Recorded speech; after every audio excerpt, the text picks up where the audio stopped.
বর্তমান জামাতে ইসলাম বাংলাদেশ কি সঠিক রাজনৈতিক দল?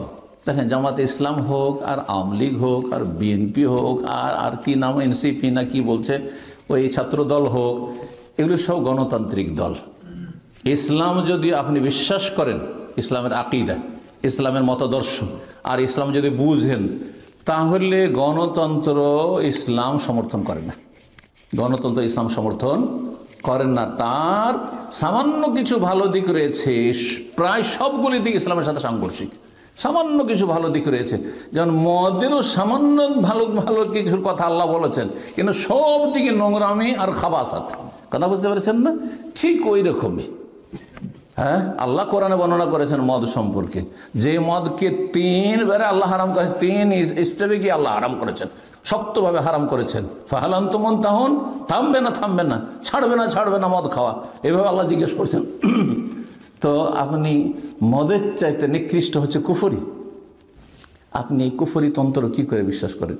জান্নাতে জাহান্নামে যেখানে সমান, আল্লাহর ওলি শয়তানের ওলি সমান, একটা আমি আর একজন একেবারে পাপিষ্ট, হ্যাঁ পাপিষ্ট, পাপে ডুবে আছে, সে সমান। আপনি কি করে এটা সমর্থন করতে পারেন? আপনি বলুন তো দেখি। লা ইয়াস্তাবি আসহাবুন নার ওয়া আসহাবুল জান্নাহ, এছাড়া বহু দিক রয়েছে, তো সেগুলি বলার এখানে সময় নেই। সুতরাং বলছি যে রাজনৈতিক গণতন্ত্রের কোনো এই গণতন্ত্রের রাজনীতি না করাও একটি রাজনীতি। এই কথাটি বড় ওলামাদের কাছ থেকে শোনা। আমি যে এই ইসলাম বিরোধী রাজনীতি বর্জন করি, এটা হচ্ছে আমার রাষ্ট্র পরিচালনার নীতি। রাজনীতি মানে কি? দেশ পরিচালনার নীতি। আচ্ছা, আবু বকর, ওমর, ওসমান, হ্যাঁ আলী, তারা কোনভাবে ইসলাম দেশ চালিয়েছেন? এই দিয়ে, হ্যাঁ বলেন তো দেখি। তা আপনাকে ওইটাতে যেতে কি হচ্ছে?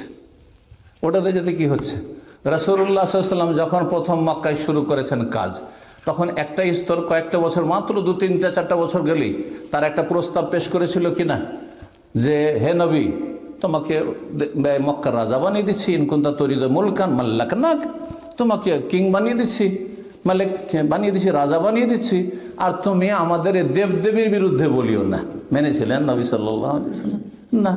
তো আপনাকে এই ইসলামের নাম ব্যবহার করে যে গণতন্ত্রে যাচ্ছেন আপনি, সেখানে আপনার বহু শিরক মেনে নিতে হবে, বহু পাপ মেনে নিতে হবে, সেগুলি সংস্কার করতেও পারবেন না, ক্ষমতা নেই।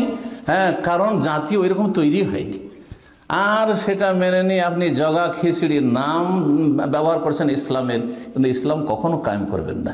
এটা আপনাদের দুনিয়ার স্বার্থ কায়েম করা। কেউ দুনিয়াদারি করে করছে, আর কেউ আপনি ইসলামকে পুঁজি করে করছেন। আপনি এইভাবে ধোঁকা দিবেন না। যারা দুনিয়াদারি করে রাজনীতি করছে আর লুটে পুটে খাচ্ছে, তারা আপনার ইসলামের অপব্যবহার, ইসলামের অপব্যাখ্যার চাইতে ভালো। যে ওদেরকে সবাই চেনে, কেউ মনে করেন না যে ওদেরকে ভোট দিলে নাকি হবে। আমি স্পষ্ট ভাষা, আওয়ামী লীগ বিএনপিকে ভোট দিলে নেকি হবে কেউ বলবেন? কেউ বলবেন না। কিন্তু জামাত ইসলামের ভোট দিলে জিহাদ হবে, এটা ওরা সবাই বিশ্বাস করে। নাউযুবিল্লাহ, লা হাওলা ওয়ালা কুওয়াতা ইল্লা বিল্লাহ, নাসালুল্লাহ সালামাত ওয়াল আফিয়া। আল্লাহ বুঝার তৌফিক দান করুন। বারাকাল্লাহু ফিকুম। জি।